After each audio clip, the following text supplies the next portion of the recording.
సర్వోన్నతుడా, మహోన్నతుడా, మీ పాదములకు వందనాలు చెల్లిస్తూ ఉన్న మా పరమ తండ్రి, గడిచిన కాలమంతా మీ కృపచేత ప్రేమ చేత కాచి కాపాడి ఉంటున్నారు. అందరు బట్టి మీకు స్తోత్రాలు తెలియజేస్తున్నాం తండ్రి. అయ్యా, ఈ ఉదయకాల సమయం నందు మీ సన్నిధిలో మేమున్నాం. ఎలాంటి మనసుతో హృదయంతో ఉన్నామో మీకు తెలుసు తండ్రి. అయ్యా, మా మనసులను బట్టి మా హృదయాలను బట్టి మీకు నచ్చితే మమ్మలను మీ అందున ఉంచుకొని మీ యొక్క వాగ్దానములకి ఆశీర్వాదములకి పాత్రులుగా చేయమని వేడుకుంటున్నాం తండ్రి. లోపం ఏమైనా కనిపించినట్లయితే మాకు మా మనస్సాక్షుల ద్వారా లేదా మా యొక్క సహవాసికుల ద్వారా మాకు గుర్తింపచేసి దాన్ని సరిదిద్దుకోగలిగేటువంటి అవకాశాన్ని దయచేయమని వేడుకుంటున్నాం. అయ్యా, ఈ సమయమునందు మీ మాటలను ధ్యానిస్తూ ఉంటుండగా తగినటువంటి శుద్ధ మనస్సు, ఏకాగ్రత, గ్రహింపు, జ్ఞాపకశక్తి, వివేకము మాకు ప్రసాదించండి. పరిశుద్ధాత్మిక తోడును మా అందరి పట్ల ఉంచి ఈ కార్యక్రమం అంతట్లో మీరు తోడయండమని మీ ప్రియకుమారుడు రక్షకుడైనటువంటి క్రీస్తు యేసుల వారి సర్వోన్నతమైనటువంటి నామమున ప్రార్థించి అడిగి వేడుకుంటున్నాం మా పరమ తండ్రి, ఆమేన్. ప్రభునందు ప్రియులైన మీ అందరికీ శుభవందనములు తెలియజేస్తున్నాను. ప్రియమైనటువంటి దేవుని వాళ్ళరా,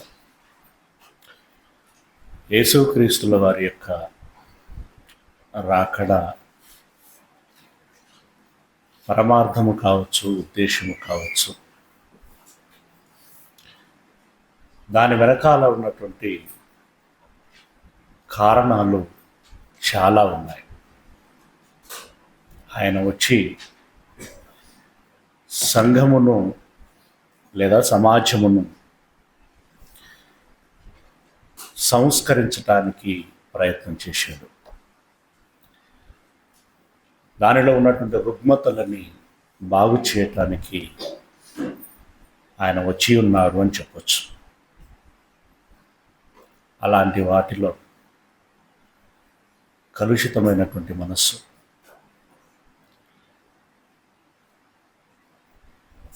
ఒక విగ్రహారాధన,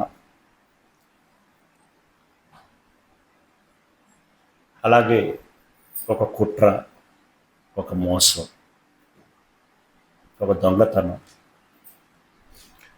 హత్య, అత్యాచారం, ఇలాంటివి ఎన్నింటినో సరిచేయటానికి వచ్చినటువంటి మహానుభావుడు. అలాంటి వాటిలో ఒక మతము ఉంది. ఆయన బాగు చేయదలుచుకున్నటువంటి వాటిలో ఒక కులము కూడా ఉన్నది. ఆ కుల గజి అంటే అంటరానితనము అనేటువంటి మాట మాట్లాడుకోవచ్చు. ఈ అంటరాని తనాన్ని కూడా ప్రజలు ఎరుగులాగున చేసి దానిని సంస్కరించేటువంటి ప్రయత్నం చేశాడు. అదే ఈరోజు మనము ఆలోచించబోతున్నటువంటి అంశం. కులము అనేటువంటిది క్రైస్తవ్యములో ఉండవచ్చా? కులం క్రైస్తవ్యములో ఉండవచ్చా? ప్రియులారా, నేను నా చిన్నప్పటి నుండి ఒక సంఘాన్ని చూస్తున్నాను. అది కేవలం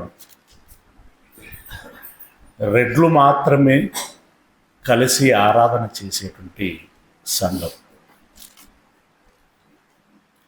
వారు గుంటూరు ప్రాంతం నుండి వచ్చి సెటిల్ అయినటువంటి వారంట.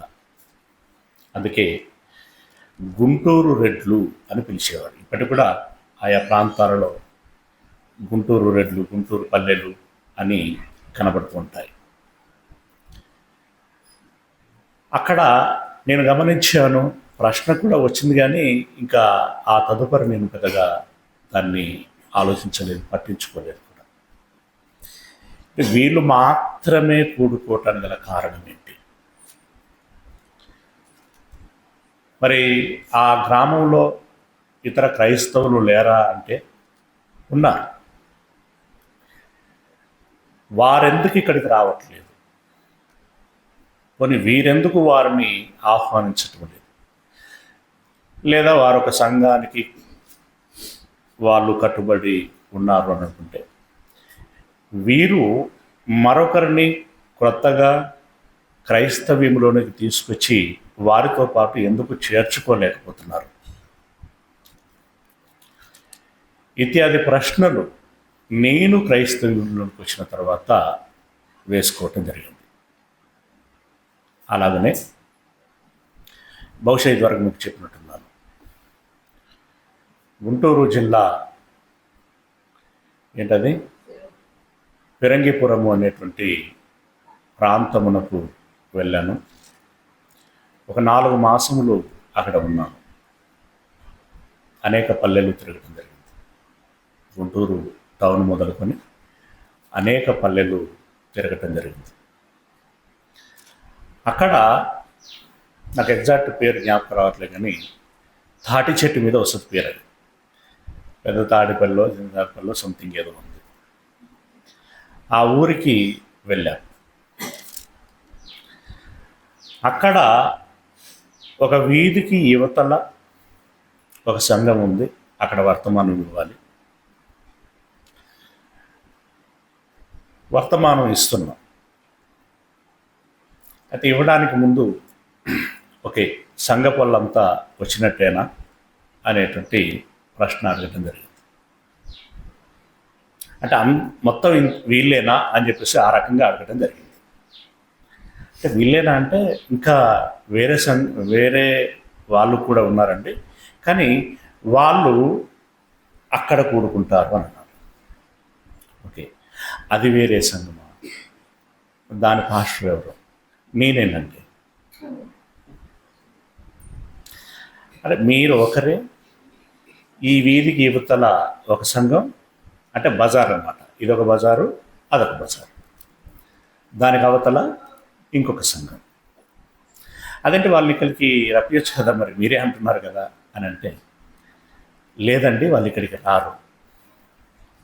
ఎందుకు అంటే, అది మాలోళ్ళ సంఘం అండి, ఇది మాదిగొల్ల సంఘం అండి అన్నారు. నాకు దిమ్మ తిరిగిపోయింది. అమ్మ బాబోయ్, కాబరొకడే, అవి మేకలండి, ఇవి గొర్రెలండి అన్నట్టుకుంది. ఎందుకంటే మేపడానికి గొర్రెలకి మేకలకి సరిగా పొత్తు కుదరదు. అవి తినే ఆహారం కొంచెం తేడా ఉంటుంది, ఇవి తినే ఆహారం తేడా ఉంటుంది. వాటి నడక, వాటి ప్రయాణం కూడా తేడా ఉంటుంది. మొత్తానికి ఆయన చెప్పినటువంటి విషయం ఏంటంటే, ఇది మాదిగొల్ల సంఘం, అది మాలోళ్ళ సంఘం. వాళ్ళు ఇక్కడికి రారు, వీళ్ళు అక్కడికి రారు, నేనే అక్కడికి ఇక్కడికి చక్కర్లు కొడతా అన్నాడు. ఎంత భయంకరమైనటువంటి దుస్థితి అండి. ఇదే మాదిగలు, ఇదే మాలలు మమ్మల్ని చిన్న చూపు చూస్తున్నారని ఇష్టం వచ్చినట్లుగా దూషిస్తున్నారని, తక్కువ కులపోళ్ళు అని చెప్పి హేళన చేస్తున్నారని కోర్టులను ఆశ్రయించిన సందర్భాలు చాలా ఉన్నాయి. ఎవరి విషయమై? ఉన్నత కులస్తులు అన్నటువంటి వాళ్ళ విషయం. అంటే వాళ్ళ అభ్యంతరం ఏమిటి? మమ్మల్ని అలా చూడవచ్చా? చూడకూడదు కదా, మీ మనుషులం కాదా? వాళ్ళలా మా ఒంట్లో ఉన్నది కూడా రక్తమే కదా. మేము స్నానాలు చేస్తున్నాం, మేము ఉతికిన వస్త్రాలు వేసుకుంటున్నాం, మా పిల్లలు చదువుకుంటున్నారు, మా పిల్లల్లో కూడా ఉన్నత ఉద్యోగాలు చేస్తున్నారు. అయినప్పుడు ఈ విచక్షణ మా పట్ల ఎందుకు చూపిస్తున్నారు అని ఆక్షేపణ చేయటం అనేటువంటిది తెలిసిందే. ఇంకా మీ అందరికి కూడా తెలిసినటువంటి విషయం, ఆంధ్ర ప్రాంతంలో కమ్మ సంఘము అని ఉంటుంది. అంటే కమ్మ క్రైస్తవ సంఘం. క్రైస్తవంలో ఏ సంఘం? కమ్మ క్రైస్తవ సంఘం. కాపు క్రైస్తవ సంఘం. కాపులు, అందులో కాపులే రావద్దు, మళ్ళీ మాల మాదిగోళ్ళు రావద్దు, కమ్ములు కూడా రావద్దు. ఎంత దుస్థితి అండి, ఎంత దౌర్భాగ్యం అండి. క్రీస్తు మీకు నేర్పించింది ఇదా? చేత పట్టుకున్న బైబిల్లో ఈ రకంగా మీకు చెప్పుచున్నదా? కులం అనేటువంటిది ప్రజల మధ్యలో విభేదాలను తీసుకొస్తుంది, అంతరాలను పెంచుతుంది, ద్వేషములను పెంచుతుంది, పగలు పెరుగుతాయి. తర్వాత మనకు తెలిసింది కొట్లాటలు ఎన్నో. కుల దురహంకారముతోటి హత్యలు కూడా జరుగుచున్నాయి. ఈ కుల జాడ్యం అనేటువంటిది ప్రపంచ దేశాలలో అక్కడక్కడ ఎక్కడైనా రేరుగా ఉండొచ్చు, కానీ భారతదేశంలో భయంకరంగా ఉంది. ఎప్పుడు పుట్టిందో ఏంటో తెలియదు, కానీ ఇంతింతై వటుడింతై అన్నట్టుగా మర్రి ఊడలు పాకి నేలలో పాతుకుపోయినట్లుగా మహావృక్షంగా ఈ కులము అనేటువంటిది పెరిగిపోయింది. ఎంత దారుణం అంటే, భారతీయులు విదేశాలలోనికి వెళ్ళి సెటిల్ అవుతున్నారు. ఓకే, గొప్ప విషయం, పర్వాలేదు.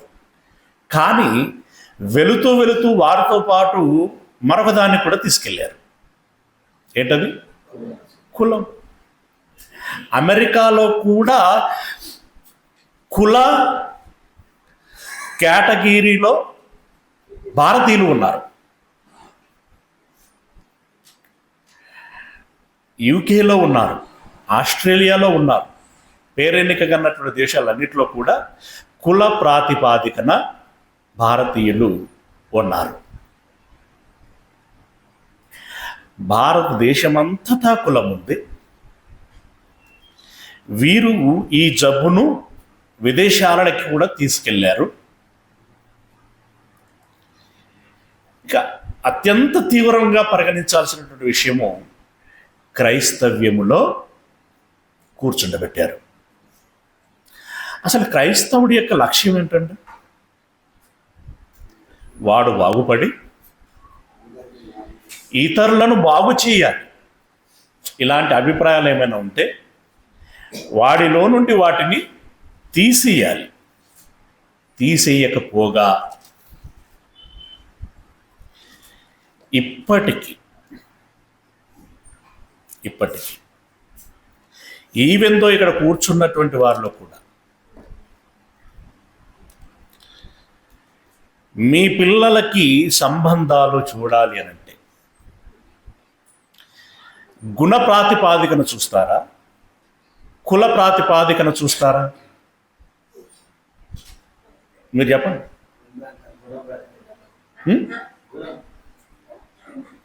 కులమా గుణమా? గుణం.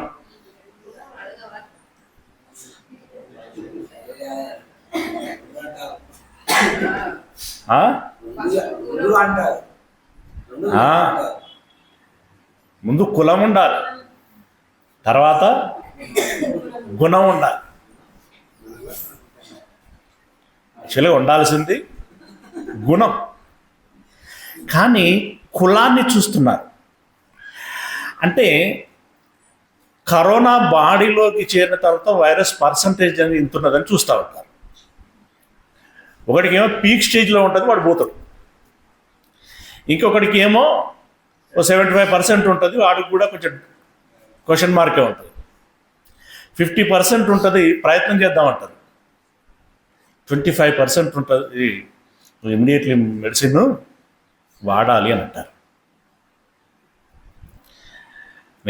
ఏమంటాను అంటే, ఈ సంఘము ఆ సంఘం అని కాకుండా ప్రతి సంఘములో ఈ కుల జబ్బు కలిగినటువంటి వారు ఉన్నారు. ఇది కరెక్టేనా? కొన్నిసార్లు మనకు ఎలా అనిపిస్తూ ఉంటుందంటే, వారు పుట్టి పెరిగినటువంటి అంటే కులాలను బట్టి, వాళ్ళు పుట్టి పెరిగినటువంటి నేపథ్యాన్ని బట్టి వాళ్ళకి అలాంటి లక్షణాలే వస్తాయి అనేటువంటి అంటే డెప్త్ డిస్కషన్లు ఇవన్నీ వస్తూ ఉంటాయి. గనుక అని చెప్పి అందును బట్టి ఈ నిర్ణయం తీసుకున్నామండి, లేకుంటే వేరేం కాదు అని చెప్పేసి మాట్లాడుతుంటారు. కానీ ఇక్కడ అఫ్కోర్స్ అది నిజమే అయి ఉండొచ్చు. కానీ ఒకడు క్రైస్తవ్యములోనికి వచ్చిన తర్వాత వాడేమవ్వాలి? వాడు ఎక్కడ పుట్టి పెరిగినా మరి నేపథ్యం అంతా విడిచిపెట్టాలి. క్రీస్తు యేసు యొక్క స్వభావాన్ని పెట్టుకోవాలి. ఇప్పుడు క్రైస్తవుడిగా మాత్రమే ఉండాలి.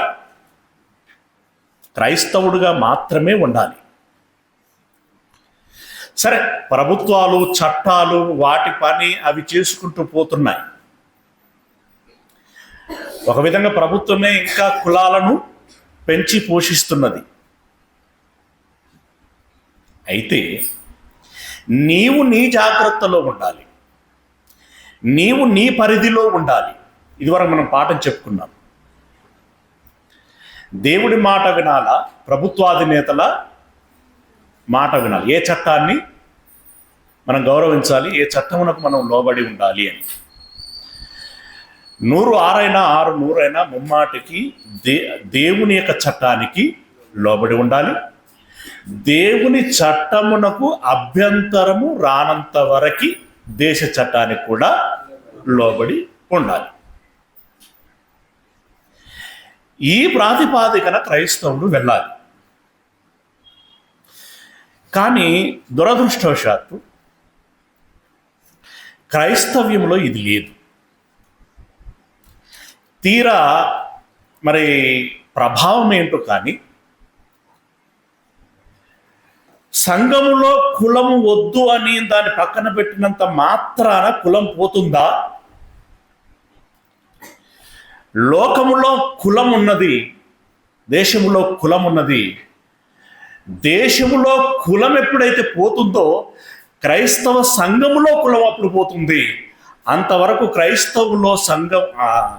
క్రైస్తవ్యంలో కులము ఉంటుంది.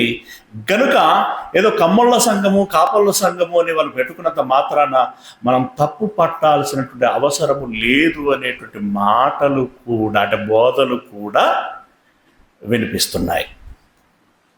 ప్రియులరా, ఇది ఏ మేరకి సమంజసకరము? ఇలా మాట్లాడేటువంటి వాళ్ళ యొక్క ఉద్దేశాలు ఒక్కొక్కరిది ఒక్కొక్క కోణంలో ఉంది. కొన్నేమో ఒక వర్షన్ అది చెప్పుకుంటూ వచ్చుతున్నటువంటి సీక్వెన్సీ ఇట్స్ ఓకే, దీన్ని బట్టి ఇలా మాట్లాడాడు అని చెప్పి దాన్ని ఒక పెద్ద తప్పిదంగా చూడాల్సినటువంటి పరిస్థితి లేకుండా కొందరి బోధలు ఉన్నాయి.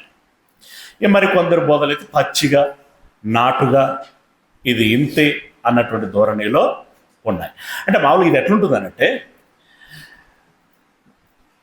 దేవుడు ఒక్కడే అని అంటూ మళ్ళీ విభిన్న రూపాలలో పూజించేటువంటి సమాజం ఎలాగనైతే కనబడుతుందో, కులం ఉండొద్దండి అని అంటూనే ఉండక తప్పదు అనేటువంటి ఆప్షన్ పెట్టడం అనేటువంటిది జరుగుతుంది.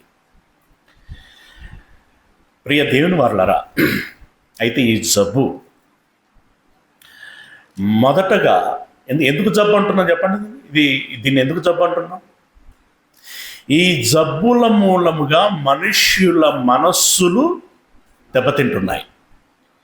ఈ జబ్బు మూలముగా మనిషి యొక్క ఆరోగ్య పరిస్థితి కూడా మారిపోతున్నది. ఈ జబ్బు మూలముగా మనుషుల ప్రాణాలే పోతున్నాయి. అంటే కరోనా లాంటి ఒక భయంకరమైనటువంటి జబ్బు అనమాట. కనుక జబ్బు ఇది, రైట్?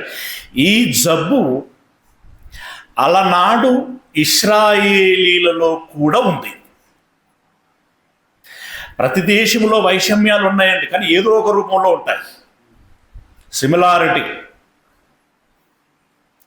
ఏదో ఒక రూపంలో ఉంటుంది. తెల్లోళ్ళు నల్లోళ్ళు అని, ఈ ఖండములు ఆ ఖండములని రకరకాలైనటువంటి వైషమ్యాలు ఉంటూ ఉంటాయి. ఈ ఇశ్రాయేలీలలో కూడా ఒక వైషమ్యము ఉంది. ముందు ఒక అవుట్లైన్ని మనం చూసి దాని లోతును, అంటే అందులో ఉండేటువంటి అసలు విషయాన్ని గమనించేటువంటి ప్రయత్నం చేద్దాం. యెహోషువ గారు వీరందరికీ భూభాగములు పంచి ఇచ్చిన తర్వాత స్ట్రిక్ట్గా ఒక మాట చెప్పాడు. ఆయన ఏం చెప్పాడు అంటే, యెహోషువ గ్రంథము 23వ అధ్యాయము 12వ వచనం. యెహోషువ గ్రంథం 23వ అధ్యాయము 12వ వచనం. అయితే మీరు వెనకకు తొలగి మీ యొద్ద మిగిలి ఉన్నటువంటి అంటే మిగిలటం అంటే అక్కడ ఉన్నటువంటి అన్యులను అప్పటికే పంపించి వేశారు. కొంతమంది మిగిలారు. మిగిలిన ఈ జనములను హత్తుకొని వారితో వియ్యమొంది వారితో మీరును మీతో వారును సాంగత్యము చేయకూడదు అని అన్నాడు. చేసిన ఎడలారంటే కింద చేసిన ఎడలారంటే చేస్తే ఏం శిక్ష వస్తుందో 13వ వచనంలో చెప్పాడు అనమాట. అంటే మొత్తానికి 12వ వచనంలో ఏమంటుందంటే చెయ్యకూడదు. ఏంటది? వియ్యమొందకూడదు. వియ్యమొందటం అంటే ఏంటంటే వివాహాలకి ఇచ్చిపుచ్చుకోకూడదు. స్వయంగా యెహోషువ గారు చెప్పారు. అందుకేనండి మరి మేము కులము ఉండాలని అంటున్నది.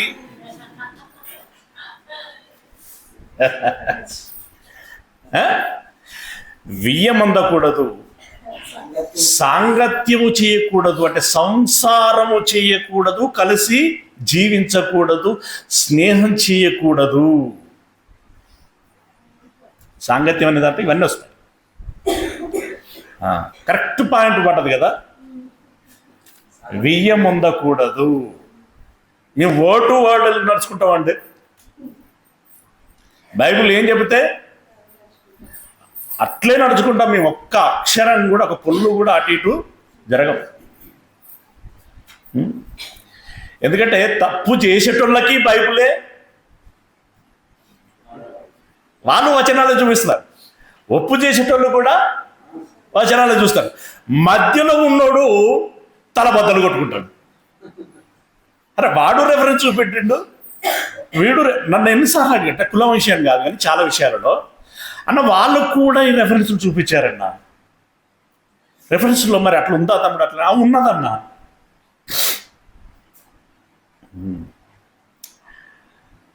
మళ్ళీ దీన్ని బైబిల్ అట రెండంచుల వాడి గల ఖడ్గమట. అంటే తప్పు చేయమంటున్నది అదే, ఒప్పు చేయమంటున్నది అదే అన్నట్టుగా మళ్ళీ ఇది ఒక రెఫరెన్స్. మళ్ళీ రెండంచుల వాడి గల ఖడ్గం అంటే అదా? తప్పుకు వాడుకో, ఒప్పుకు వాడుకో అంటే ఎట్టి ఉల్లిపాయలు కోసుకో, గొంతులు కూడా కోసి అన్నట్ట. ఏంటండి ప్రియులరా? రైట్. ఇక్కడ వరకు మనం ఆలోచిస్తే వియ్యం ఉండకూడదు, అలాగనే సాంగత్యము చేయకూడదు. మరొక ముదురు మాట ఉంది. అంటే ముదురు మాట అంటే బూత్ కాదు, గట్టిగా చెప్తున్నారు. ఇంకా ఏమంటున్నారు? యెషయా గ్రంథం 65వ అధ్యాయము. యెషయా గ్రంథం. యెహోషువ గారు చెప్పారు కదా, వాళ్ళు ఫిక్స్ అయిపోయి, ఎవరు? ఇశ్రాయేలు ఫిక్స్ అయిపోయి, ఇప్పుడు ఏ దైవజనుడి మాట కాదు అది, ఈ ఇశ్రాయేలీల మాట. వాళ్ళు ఏమంటున్నారు అంటే 65వ అధ్యాయము, యెషయా గ్రంథం 65వ అధ్యాయము 5వ వచనం. వారు అంటే ఎవరు? ఇశ్రాయేలీలు అన్నమాట. వారు మా దాపునకు రావద్దు. అన్యులారా, మా దాపునకు రావద్దు. మీ మీ పాకలు, మీ పల్లెలు ఊరు బయట ఉండాలి. ఎడమగా ఉండు. ఏమనుకుంటున్నారు మీరు? మన దగ్గర కొన్ని పల్లెలు ఊరు బయటనే ఉంటాయి. కొన్ని ఏమనాలి వాటిని? కాలనీలు. కొన్ని కాలనీలు ఎక్కడుంటాయి? ఊరి బయటనే ఉంటాయి. ఎందుకుంటాయి? ఊర్లో కట్టుకోనియరు.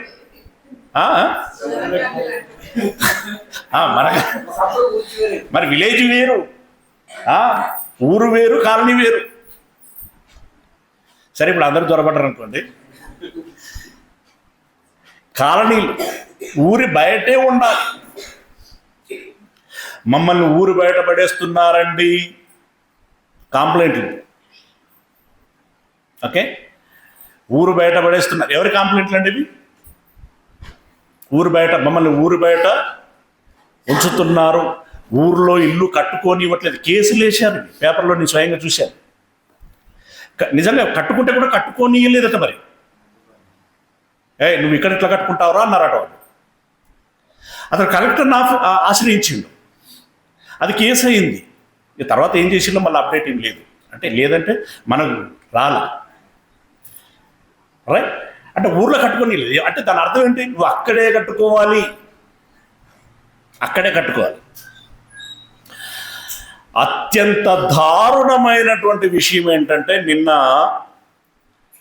మరి సోమిడి హ్యాండిక్యాప్డ్ రాజు మరణించాడనే విషయం తెలుసు. అతని అంత్యక్రియలు చేయాలి. కుల ప్రాతిపాదికన మనం ఆలోచిస్తున్నాం కాబట్టి, అతడు యాదవుల కులానికి సంబంధించినటువంటి వాడు, అంటే గొల్లొల్లు. ఆ ఊరిలో సంఘం ఉంది, క్రైస్తవ సంఘం ఉంది. కాకపోతే అది మాదిగల సంఘం, మాలమాదిగల సంఘం. వాళ్ళు గవర్నమెంట్కు అప్పీలు పెట్టుకుంటే గవర్నమెంట్లో 2 ఎకరాల భూమిని సమాధుల కోసం కేటాయించారట. అంతవరకు బాగుంది. కానీ ఇప్పుడు ఈ అబ్బాయి చనిపోయాడు కదా, వీళ్లకు అంతగా లేదు కన్వర్టెడ్ కాబట్టి, ఇప్పుడు ఇతడు మరణించిన తర్వాత మామూలునేదో వాళ్ళు దహనం చేస్తారు. ఇతడిని సమాధి చేయాలనుకున్నారు కాబట్టి వీరెళ్ళి వాళ్ళని అడిగారట. వీళ్ళ ఇంటోళ్ళు, వీళ్ళ కులపొల్లకి క్రైస్తవ్యం అంటే పెద్దగా ఇష్టం లేకపోయినప్పటికీ వెళ్ళి వాళ్ళని అడిగారట. ఇట్లా మావాడు మరి దేవుణ్ణి నమ్ముకున్నాడు, చనిపోయాడు, మరి సమాధి చేయాలి, మరి సమాధి చేయాలంటే మరి ఇక్కడే చేస్తే బాగుంటుందేమో అని మేము అనుకుంటున్నాం అని చెప్పి అడిగారట. నో, మా ఈ కాంపౌండ్లో వేరే కులపోళ్ళు వాళ్ళ శవాలను ఇక్కడ పూడ్చడానికి వీల్లేదన్నారట వాళ్ళు. ఏమన్నాను? వీళ్ళ సువార్త ప్రకటించేది, వీళ్ళ మనుషులను మార్చేది, వీర దైవ సన్నిధిలోనికి వారిని పిలిచేది. పేరు పెద్ద, ఊరు దిబ్బ. ఎంత భయంకరం అండి! నిన్నటి దినమున మన వర్తమానములు విన్న తర్వాత వాళ్ళు బాగా రెస్పాండ్ అయిపోయి, అయ్యగారు ఇదిగో ఇది దుస్థితి, మీరు ఇంత చక్కగా చెప్పారు, ఇంత నిజంగా మాకు బాగా అర్థమైపోయింది, కానీ జరిగింది ఇదయ్యా అని చెప్పి వాళ్ళు చాలా బాధపడ్డారు. ఇది ప్రాక్టికల్ ఎగ్జాంపుల్. చివరికి వీళ్ళకి ఎక్కడ స్థలము లభించకపోవటం మూలంగా ఒక చెరువు కట్టకి గొయ్యి తీసి పెట్టేశారు. అంటే ఇప్పుడు ఈ క్రైస్తవ సమాజము ఈ యాదవుల కుటుంబ కులస్తులకి అలాగే బంధువులకి ఏ రకమైనటువంటి సాంకేతం ఇచ్చింది? కులం కులమే, మేము ఎందులోనికి వెళ్ళినా దాన్ని మాత్రం పోనీయం. ఎంత ఎంత భయంకరం, ఎంత భయంకరం! రావద్దు, మాలో కలవద్దు, మాలో కలవద్దు. అదే మాట కనబడుతుంది కదా, ఆ రకంగానే కనబడుతుంది కదా. ఏమంటున్నారు? మా దాపునకు రావద్దు, ఎడముగా ఉండుము, నీకంటే మేము పరిశుద్ధులమని చెప్పుదురు. ఏమంటారట? మా దాపునకు రావద్దంటే మమ్మల్ని ముట్టుకోవద్దు, ఎందుకంటే మేము పరిశుద్ధులం, మీరు పాపులు. అరే అట్లా అంటారేంటయ్యా మీరు? మరి మీరు క్రైస్తవులే, మావాడు కూడా క్రైస్తవుడే కదా, ఎందుకు వద్దంటున్నారు అంటే, మీ వాడు క్రైస్తవుడైతే మీరు వచ్చి మా కాలనీలో ఇల్లు కట్టుకోండి అంటున్నారట. మీరు వచ్చి మా కాలనీలో ఇల్లు కట్టుకుంటే అప్పుడు ఆలోచిద్దాం అంటున్నారట వాళ్ళు. అంటే వీళ్ళు ఏం పెట్టుకున్నారు? కసి, పగ, దేశం. చాలా చాలా భయంకరమైనటువంటి పరిస్థితుల్లో క్రైస్తవ్యం ఉంది. మనం ఏదో నెంబర్లు చెప్పుకుంటున్నాం, ఆ సందర్భం వచ్చినప్పుడు పొంగిపోతాం మనం. ఇంతమంది ఇన్ని కోట్ల మంది ప్రపంచంలో ఇన్ని దేశాలలో ఉంది. క్రైస్తవ్యం లేనటువంటి దేశము లేదు, బైబుల్ పంచబడినటువంటి దేశము లేదు అని చెప్తా ఉంటాం. బైబుల్ వెళ్ళాయి, కానీ బైబుల్లో ఉన్న మతలం వెళ్ళిందా వాళ్ళకి? బైబిల్లో ఉన్నటువంటి మతలం వెళ్ళిందా? వెళ్ళాల. మమ్మల్ని ముట్టుకోకూడదు. యెహోషువ గారు ఏమన్నారు? వియ్యం అందకూడదు, సాంగత్యము చేయకూడదు. ఇక్కడ ఇశ్రాయేలీలే స్వయంగా అంటున్నారు. ఏమంటున్నారు? డిస్టెన్స్ మెయింటైన్ చేయండి, మమ్మల్ని ముట్టుకోకూడదు అని అన్నారు. మేము పరిశుద్ధులం అని అన్నారంటే వారిలో అహం కనబడుచున్నది, గర్వం కనబడుచున్నది. రైట్? ఈ పరంపర ఇక చాలా తరాలు కొనసాగింది. ఎప్పటి వరకు అనంటే ఇప్పటి వరకు ఉందిలేండి, కానీ నేను మాట్లాడే సందర్భం మొదటి శతాబ్దం వరకు కొనసాగుతూనే ఉన్నది. దానిలో భాగంగా ఒకానొక సందర్భంలో యొప్పేలో పేతురు గారు ఉన్నప్పుడు ఒక దుప్పటి తెగింది, మీకు అందరికి తెలిసిందే. అక్కడ ఒక సంఘటన జరిగింది, కార్యం కూడా జరిగింది. తదనంతరము భక్తులను కలుసుకున్న సందర్భంలో ఆయన అసలు ఆ దుప్పటి తెగినప్పుడు నేను ముందు రిఫ్యూజ్ చేశాను, ప్రభువా మీకు తెలిసిందే కదా అని అన్నాను.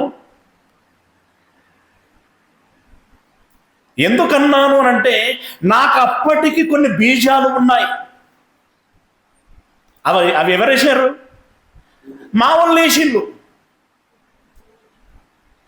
వాళ్ళకేమో లేచిండ్రు, మా తాతలు లేచిండ్రు. ఇట్లా ఎక్కడి నుండి స్టార్ట్ అయిన పద్ధతి? యెహోషువ అండ్ ఏషియా కాలము నుండి కొనసాగుచున్నటువంటి ఆ బీజాలు పేతురు దాకా వచ్చాయి. ఏంటది? ఏం చెప్పాడు ఆయన? అది చెప్తున్నాడు చూడండి. అపోస్తుల కార్యములు 10వ అధ్యాయము 28వ వచనం. అపోస్తలుల కార్యములు 10వ అధ్యాయము 28వ వచనం. అప్పుడు అతడు అన్యజాతి వారితో సహవాసము చేయుటైనను అన్యజాతి వారితో సహవాసము చేయుటైనను అట్టి వారిని ముట్టుకొనుటైనను. అబ్బబ్బబ్బబ్బబ్బబ్బా, అట్టి వారిని కనీసం టచ్ చేయకూడదు.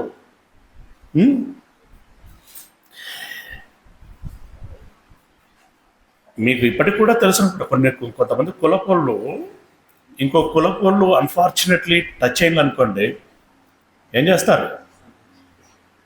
నీళ్ళలో మునగాల్సిందే.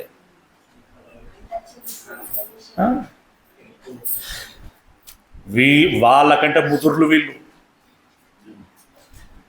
పేతురు గారి కూడా మైండ్లో అప్పటికి అది బలంగా నాటుకుని ఉన్నది. అది ఏంటది? సహవాసం చేయుటయేనను అట్టి వారిని ముట్టుకొనుటయేనను యూదునికి ధర్మము కాదని మీకు తెలియను. నా ఒకటి కాదు, మీకు కూడా తెలిసిందే.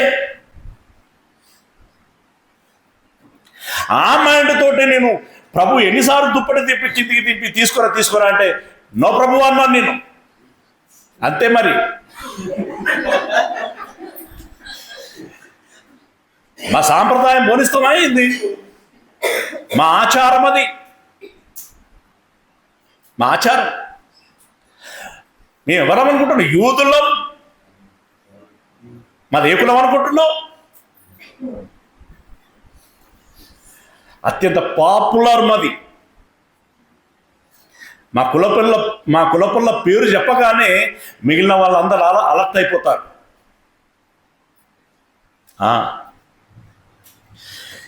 ఎంత పచ్చిగా ఉన్నాయి కదండి మాటలు, ఎంత పచ్చిగా ఉన్నాయి.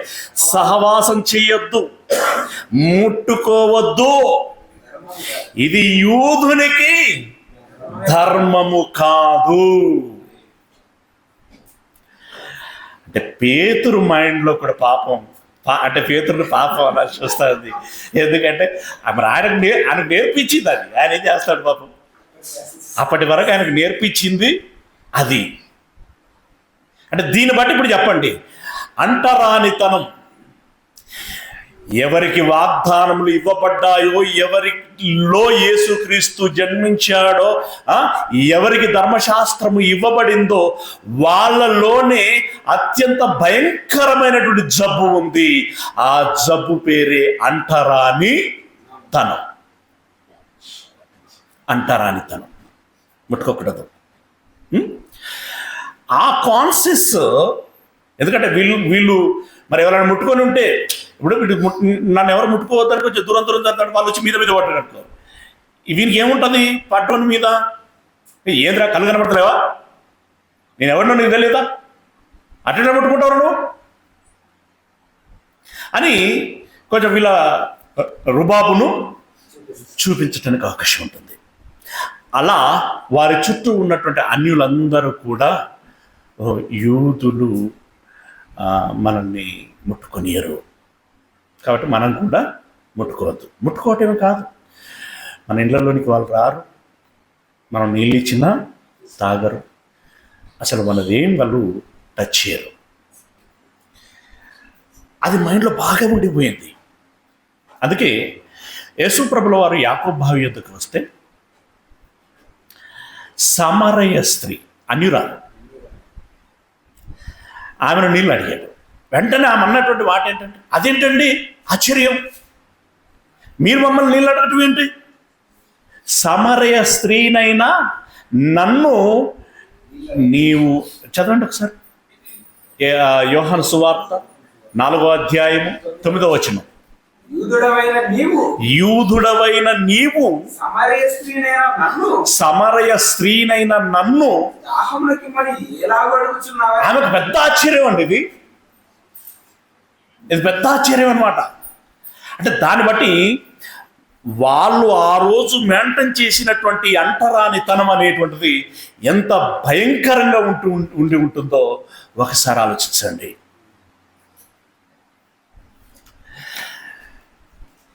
దీనినే భారతీయులు పెంచి పోషించారు. క్రైస్తవులు కూడా మనం అబ్రహాము సంతానం కాబట్టి మన అబ్రహాము సంతానం వాళ్ళు మెయింటైన్ చేసినటువంటి అన్టచబిలిటీని మనం కూడా మెయింటైన్ చేయాలి అన్నట్టుగా ప్రవర్తిస్తున్నారు. పిల్లరా, ఈ మైండ్ కనుక ఇందాక మన ప్రారంభంలో ఆలోచించినట్టు గుణ ప్రాతిపాదికన కాకుండా కుల ప్రాతిపాదికన గనక క్రైస్తవ్యము అని చెప్పుకుంటే అది అసలు క్రైస్తవ్యమే కాదు. ఎస్,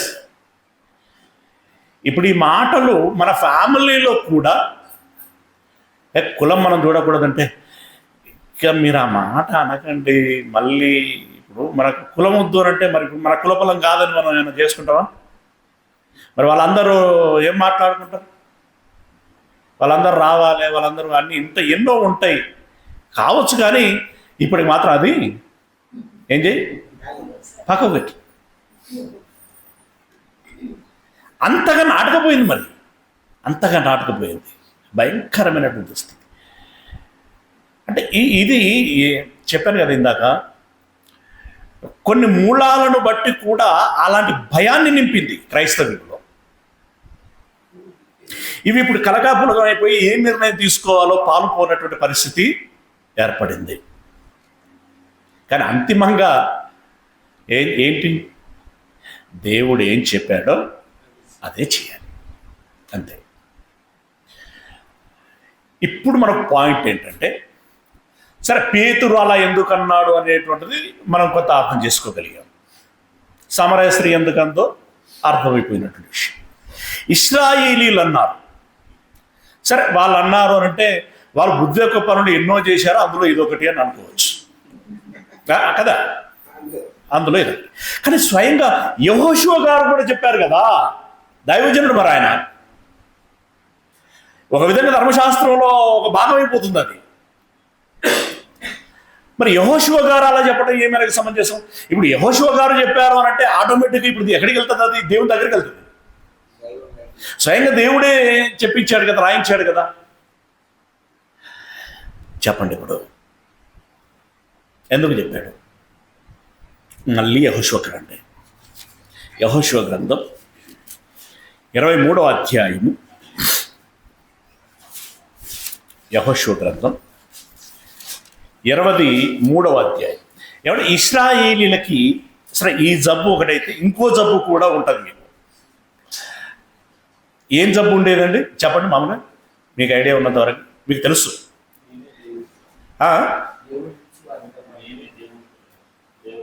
అదంతా ఓకే, అదంతా అయిపోయింది. మీ పరిశుద్ధిలో ఉన్నప్పుడు అవన్నీ వస్తాయి.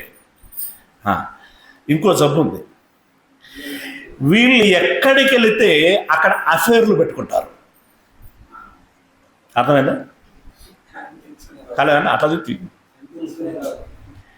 ఎక్కడికి వెళితే అక్కడ ఆ స్త్రీలతో ఏం చేసేవారు? ఇల్లీగల్ కాంటాక్ట్స్ పెట్టుకునేటువంటి వారు. అది ఎంతవరకు వెళ్ళేది అని అంటే కేవలం ఆ కోరిక కోసం మాత్రమే కాకుండా ఇప్పుడు వాళ్ళ నుండి ఒక డిమాండ్ వచ్చేది.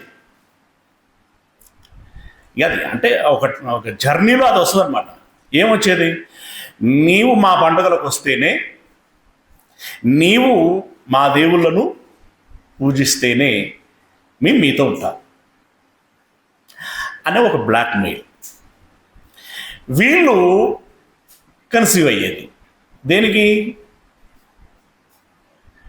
వాళ్ళకి ఇప్పుడు సంసోను గారి విషయం మనకి తెలుసు, లైక్ దట్. అట్లా వీళ్ళు ఏం చేశారంటే ఇక అదొక మోజు, తాగుబోతున్న కనుక తాగిన తర్వాత ఇంకేది పెద్దగా అనిపించదో వీళ్ళు ఒక మత్తులో ఉంటారు, అప్పటికి ఒక మైకంలోనికి వెళ్ళిపోతారు. అప్పుడు దేవుడు చెప్పిన విషయాలన్నీ చిన్నగా కనపడతాయి. ఆవిడ గారు చెప్పిన విషయం పెద్ద ధర్మశాస్త్రంలాగా కనబడుతుంది. అయిపోయాయి, అందులో కలిసిపోయేవారు. ఇలాంటి జబ్బు వాళ్ళకి, ఇలాంటి గుణము లేకుంటే ఇలాంటి వీక్నెస్ వాళ్ళకు ఉండింది కనుక దానిని దృష్టిలో పెట్టుకొని, అప్పటికే మోషే గారు ఉన్నప్పుడే జరిగిపోయే చాలా, ఇక యెహోషువ గారు ఉన్నప్పుడు జరుగుతూనే ఉన్నాయి. వీటన్నిటిని దృష్టిలో పెట్టుకొని ఆయన చెప్పినటువంటి మాట ఒకసారి 23వ అధ్యాయము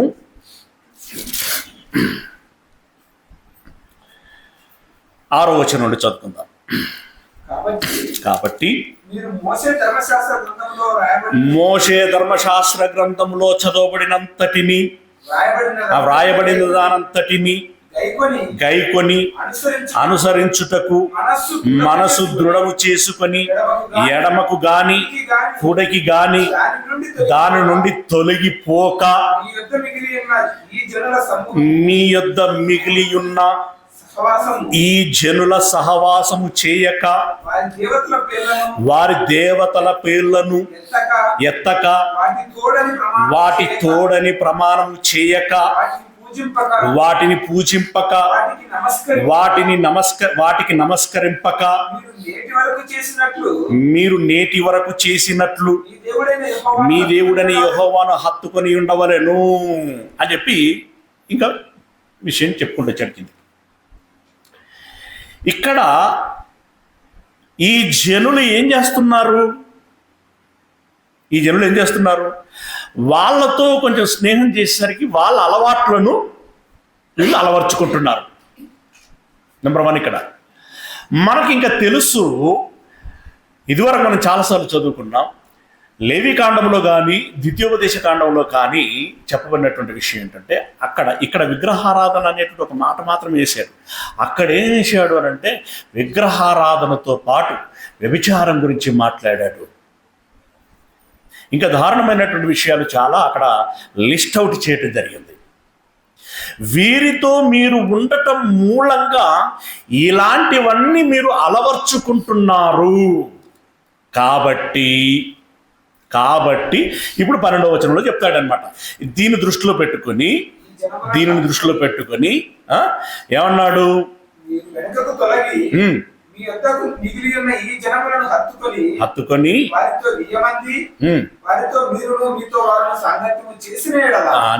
సాంగత్యం చేసిన ఎడల మీ దేవుడని యెహోవా మీ ఎదుట నుండి ఈ జనములను కొట్టివేయట మానును. మీ దేవుడని యెహోవా మీకు ఇచ్చిన ఈ మంచి దేశంలో ఉండకుండా మీరును నశించు వరకు వారు మీకు ఉరిగాను, బోనుగాను, మీ ప్రక్కల మీద కొరడాలుగాను, మీ కన్నులలో ముళ్ళుగాను వందురు. రైట్, ఇప్పుడు ఇక్కడ సందర్భం ఏంటి? యెహోషువ గారు వియ్యమందకూడదు, వారితో సహవాసము చేయకూడదు అని చెప్పుటం గల కారణం ఏంటి?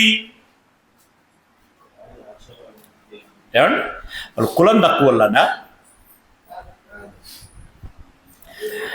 లేకుంటే వాళ్ళు నల్లగా ఉన్నారనా, ఇంకే రీజన్ బట్టి చెప్పాడు అక్కడ? ఇవి ఇప్పుడు మన కళ్ళ ముందు ఉన్నటువంటి వీళ్ళు చెప్పుకుంటున్నటువంటి ఈ రీజన్లో ఏ రీజను కాదు. ఏ రీజను అనంటే దేవుడు కోరుకుంటున్న పరిశుద్ధత ఏదైతే ఉన్నదో, దేవుడు కోరుకున్నటువంటి శ్రేష్టత ఏదైతే ఉన్నదో, దేవుడు కోరుకున్న జ్ఞాన సంబంధమైనటువంటి క్రియలు ఏవైతే ఉన్నాయో అవి కాకుండా వేరు విధానంలో ఉన్నటువంటి ప్రజలతో మీరు మామూలు ఏదో పలకరించుకుని నమస్కారం అంటే చెప్పుకునేంత వరకు పరిమితం కావట్లా. మీరు ఎక్కడికి వెళ్తున్నారు? వియ్యం అందుకొని ఒకరి అలవాట్లను ఒకరు ఇచ్చిపుచ్చుకుంటున్నారు. తద్మూలంగా మూలానికే దెబ్బ తగులుచున్నది. కాబట్టి వారితో మీరు వియ్యం అందకండి అని అన్నాడు. ఇక మీరు కవర్ చేస్తున్నారు మీరు అట్లా ఏదో సరే విగ్రహారాధన అన్నాడు, కానీ విగ్రహారాధన బట్టి అని చెప్పేసి అనలే కదా, దాన్ని ఏదో త్రవ్వటానికి ప్రయత్నం చేస్తూ ఉంటారు. అయితే సరే, ఇప్పుడు ఈ విషయాన్ని మరి ఫైనల్గా ఎవరు కన్ఫర్మ్ చేయాలి? యేసుక్రీస్తు లాంటి వాళ్ళు కన్ఫర్మ్ చేయాలి. అంతేనా? యేసుక్రీస్తు లాంటి వాళ్ళు కన్ఫర్మ్ చేయాలి. యేసు ప్రభుల వారు వచ్చారు. యేసు ప్రభుల వారు వచ్చే నాటికి ఎంత బలంగా ఉంది ఈ క్యాస్టిజం లేదంటే డిఫరెన్షియేషన్ అనేటువంటిది, చాలా బలంగా ఉంది. రైట్. ఆయన వచ్చిన తర్వాత ఏం చేశాడు అనేటువంటి విషయం మనం గమనించాం. అయితే దానిని గమనించడానికంటే ముందు ఇంకొక మాట చెప్తాను.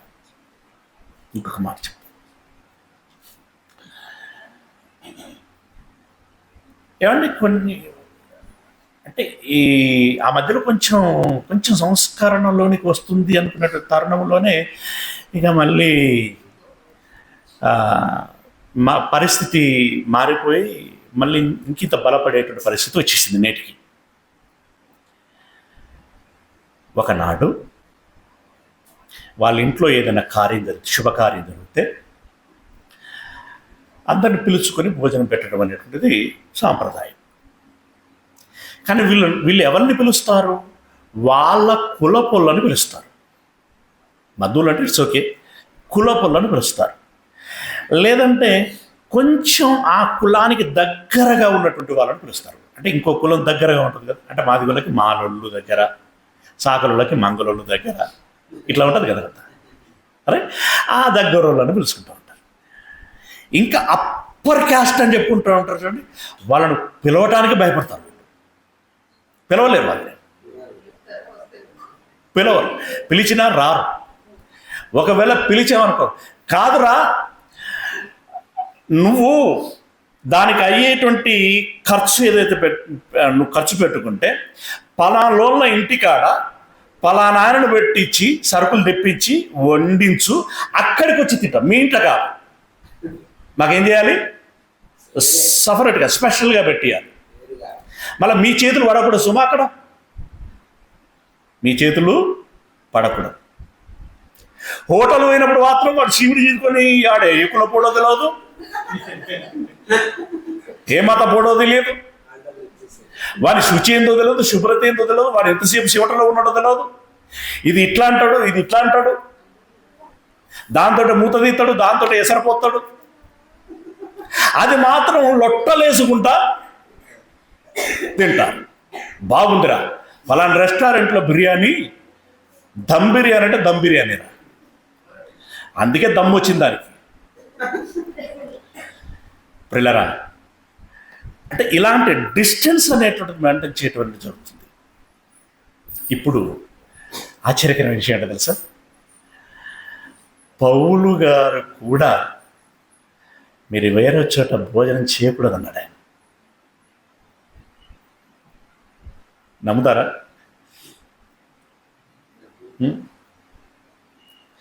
మీరు కూడా అదే మెయింటైన్ చేయాలన్నాడు ఆయన. ఒకసారి మరి ఈ చిన్న బిట్ని ఎవరైనా కట్ చేసి పెడితే డేంజర్ అయితే సుమా. కొరంథీలో రాసినటువంటి మొదటి పత్రిక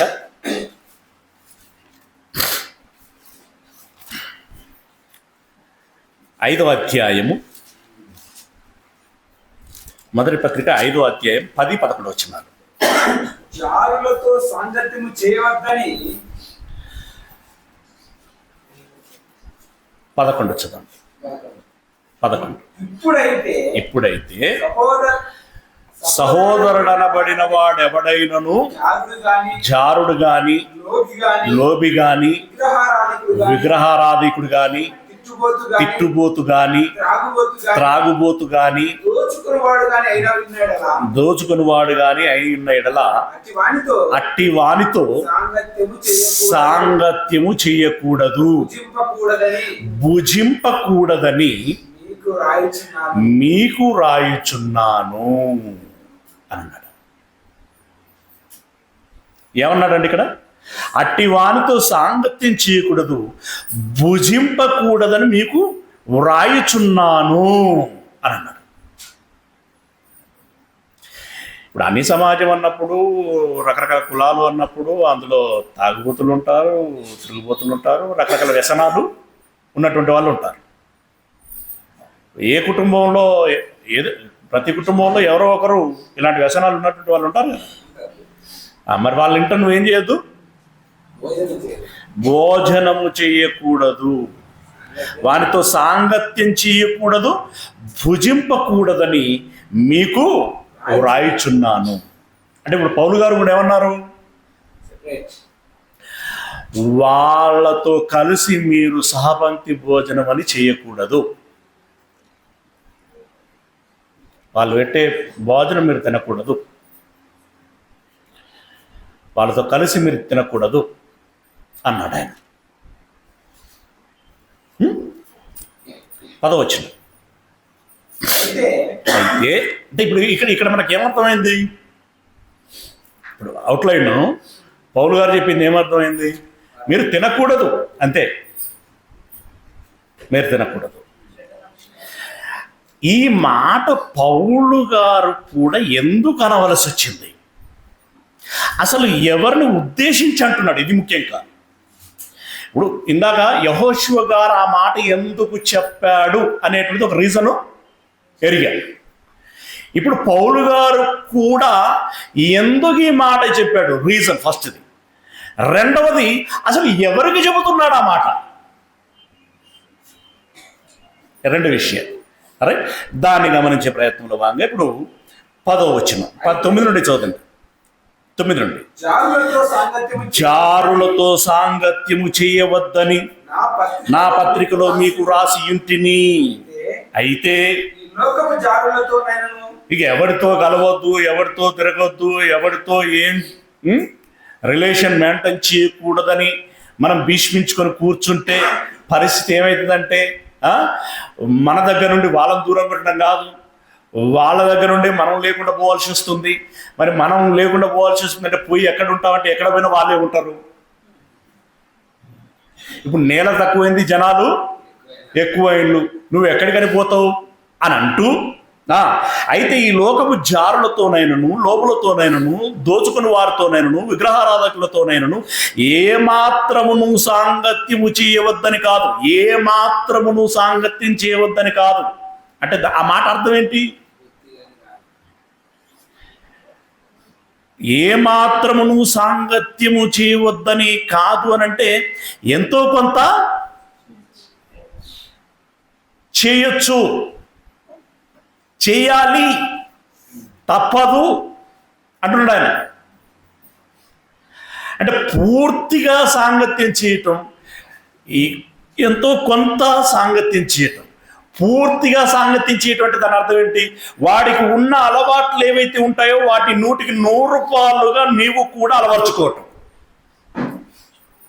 ఎంతో కొంత అంటే దాని అర్థం ఏంటి? అలవాట్లలో మంచి అలవాట్లు ఉంటాయి, కొన్ని చెడు అలవాట్లు ఉంటాయి. వాడిలోని కనిపించిన మంచి అలవాట్ల మేరకి నువ్వు వాడితో కలిసి సాగు. చెడు ఉన్నది అనంటే ఆ విషయంలో నువ్వు విభేదించు. తర్వాత ఏమాత్రమును సాంగత్యం చేయవద్దని కాదు, అలాగైతే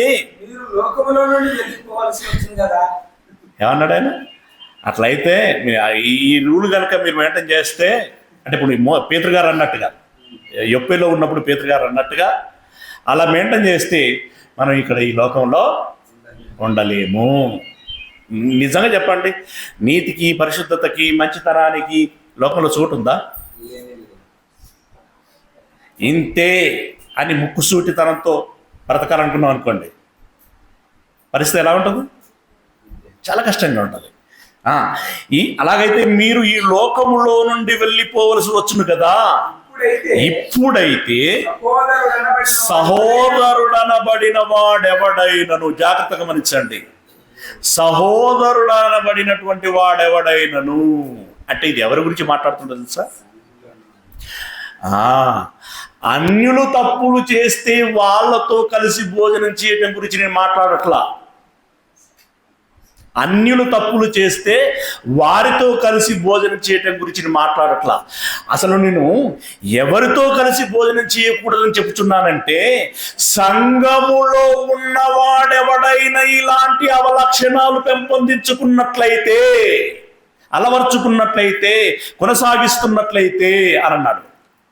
అది ఏమన్నాడు?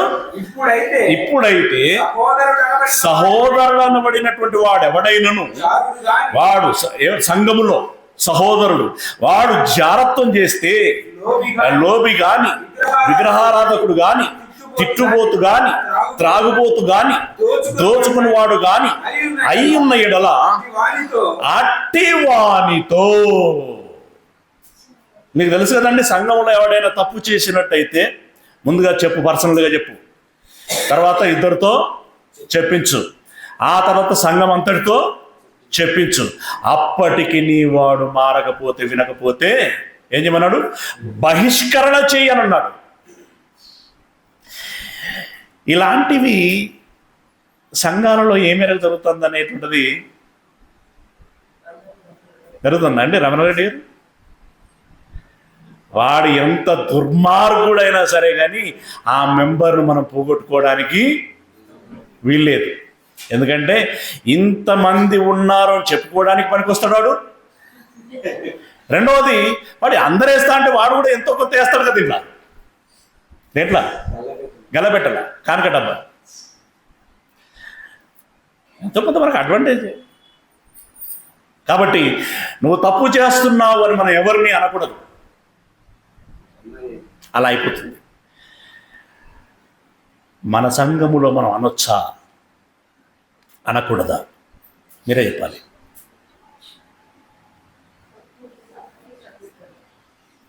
ఏందన్నా నొసలు చేయబెట్టుకొని అట్లా?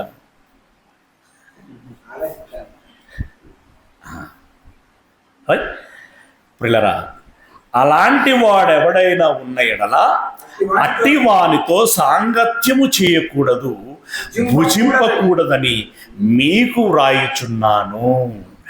సంఘములో ఎవడైనా ఇలాంటి తప్పిదములు చేస్తూ ఉంటే వానితో మీరు సాంగత్యము చేయకూడదు, వానితో కలిసి భోజనం కూడా చేయకూడదు. అంటే సంఘంలో ఉన్నటువంటి వాళ్ళతో చేయకూడదు. మరి సంఘం బయట ఉన్నటువంటి వాళ్ళతో, సంఘం బయట ఉన్నటువంటి వాళ్ళు కూడా ఇలాంటి నేరాలు చేస్తూ ఉంటారు. మరి వారితో అన్నటువంటి దానికి పరిష్కారం ఒకసారి చూద్దాం. మత్తయి సువార్త 9వ అధ్యాయం. మత్తయి సువార్త 9వ అధ్యాయము 11వ వచనం అండి. మత్తయి సువార్త 9వ అధ్యాయము 10 నుండి చూద్దాం. 10 నుండి. అసలు ఇక్కడ ఎవరింటిలో అనేటువంటిది కూడా మనం గమనించినట్టయితే 9 నుండి చూద్దాం. 9 నుండి. యేసు అక్కడి నుండి వెలుచు సుంకపు మెట్టునొద్ద కూర్చుండి ఉన్న మత్తయ్యను ఒక మనుష్యుని చూచి, సుంకపు మెట్టునొద్ద అంటే మత్తయ్య గారి ఉద్యోగం ఏంటంటే సుంకరి ఉద్యోగం, అంటే పన్నులు వసూలు చేయటం. ఆ రోజుల్లో ఆ ముద్ర అంత భయంకరంగా పడింది. అది ఇక దాని నేపథ్యం ఎంత భయంకరంగా ఉండేనో మనకు తెలియదు, కానీ సుంకరులు అంటేనే పాపులు అనేటువంటి ముద్ర పడ్డది. ఎస్. మత్తయ్య అనేటువంటి ఒక మనిషిని చూచి నన్ను వెంబడించుమని అతనితో చెప్పగా అతడు లేచి ఆయనను వెంబడించాను. అంటే యేసయ్యని వెంబడించాడు. ఎవరింటిలో? సుంకరి అయినటువంటి మత్తయి ఇంటిలో.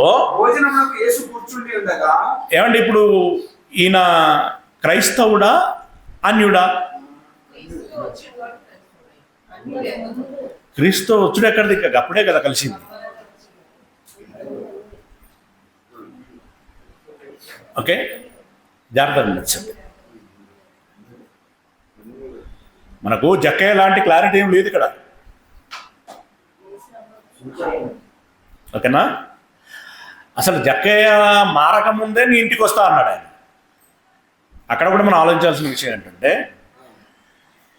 జక్కయ్య మారక మునిపే నీ ఇంటికి వస్తాను. అసలు యూదుల రూల్స్ అండ్ రెగ్యులేషన్స్ ప్రకారం ఇంటికి కూడా పోకూడదు, వాళ్ళ గడప దాడకూడదు, అసలు అన్టచబుల్ వాళ్ళు. కానీ యేసయ్య పోయాడు, నేనే వస్తాను అన్నాడు. దానికి ఆయన ఆశ్చర్యపడ్డాడు జక్కయ్య. ప్రభు మీరు రావటం ఏంటి? ఇప్పుడు ఇక్కడికి కూడా వాళ్ళ ఇంటికి వెళ్ళాడు. వెళ్ళి ఇంటిలో భోజనమునకు యేసు భోజనమునకు యేసు కూర్చుండి ఉండగా, జాగ్రత్తగా గమనించండి, యేసయ్యకు ఆకలై కూర్చుండి ఉంటాడా, ఏదైనా దీని ద్వారా సందేశం ఇవ్వడానికి కూర్చొని ఉంటుంటాడా? అది సందేశం. ఏం సందేశం? ఇదిగో సుంకరులను పాపులను అనేకులు వచ్చి ఇంటిలో భోజనమునకు యేసయ్య కూర్చొని ఉండగా, ఇదిగో సుంకరులను పాపులను అనేకులు వచ్చి ఆయన యొద్దను ఆయన శిష్యుల యొద్దను కూర్చుండిరి. మనం దగ్గరికి వచ్చి కూర్చున్నారా అని చెప్పేసి ఇంటి పక్కన వాళ్ళు, అక్కడ వాడకట్టోళ్ళు అందరూ వచ్చి కూర్చున్నారట. ఎవరు? ఆ క్యాడర్కి సంబంధించిన వాళ్ళు. అంటే ఈ సుంకరులు పాపులు ఎవరైతే ఉన్నారో వాళ్ళందరూ వచ్చి యేసయ్య చుట్టూ కూర్చున్నారట. వాళ్ళకు కూడా మరి ఆశ్చర్యం వేసి ఉంటుంది కదా, వచ్చి కూర్చున్నారు. పరిసయ్యులు అది చూచి అది మతోన్మాదులు. పరిశీలన అంటే ఎవరు? మతోన్మాదులు అది చూసి మీ బోధకుడు మీ అన్నడా మీ బోధకుడు సుంకరులతోనూ ఇదేంటి అపచారం, ఇదెక్కడి దురాచారం, లేని అన్ని నేర్పితున్నాడు వీడు. మన యూదులు అనేటువంటి ప్రెస్టేజ్కి డ్యామేజ్ చేస్తున్నాడు వీడు. వీళ్ళు ఇట్లే వదిలిపెట్టే పరిస్థితి ఏంటి? ఇక రేపు మన పురాణాలను మనం కట్టడి చేయగలమా? ఆ రేంజ్ అన్నమాట. పరిసయ్యులు సుంకరులతోనూ పాపులతోనూ కలిసి మీ బోధకుడు సుంకరులతోను పాపులతోను కలిసి ఎందుకు భోజనం చేయుచున్నాడని ఆయన శిష్యులను అడిగిరి.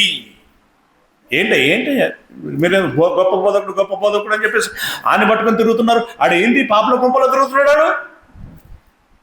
అసలు మనం పాపులతోటి కలిసి భోజనం చేయొచ్చా? అసలు వాళ్ళ ఇంట్లోకి వెళ్ళొచ్చా? మీరు మా మాటలు మీకు పెడచెంద పెట్టి ఆ పాపము చేసేటువంటి వాడితో మీరు తిరుగుతున్నారు. ఇక పాపలతో తిరిగాడంటే ఇప్పుడు వాళ్ళ ఆలోచన ప్రకారం వాళ్ళని ముట్టుకోకూడదు కదా, ఏమండి, వాళ్ళతో సాంగత్యం చేయకూడదు కదా, వాళ్ళతో కలిసి భోజనం చేయకూడదు కదా, ఇత్యాది ఇవన్నీ చేశారంటే ఇప్పుడు యూదులకి వాళ్ళ దృష్టిలో ఎలాంటి వారు? వాళ్ళు పాపులు. ఆ పాపితోటి మీరు తిరుగుతున్నారేంటి? బ్రెయిన్ వాష్ చేయడానికి ప్రయత్నం చేస్తున్నారు. ఆయన మాట విని ఏమండి భోజనము చేయుచున్నాడని ఆయన శిష్యులను అడిగిరి. ఆ మాట యేసయ్యకు వినపడింది.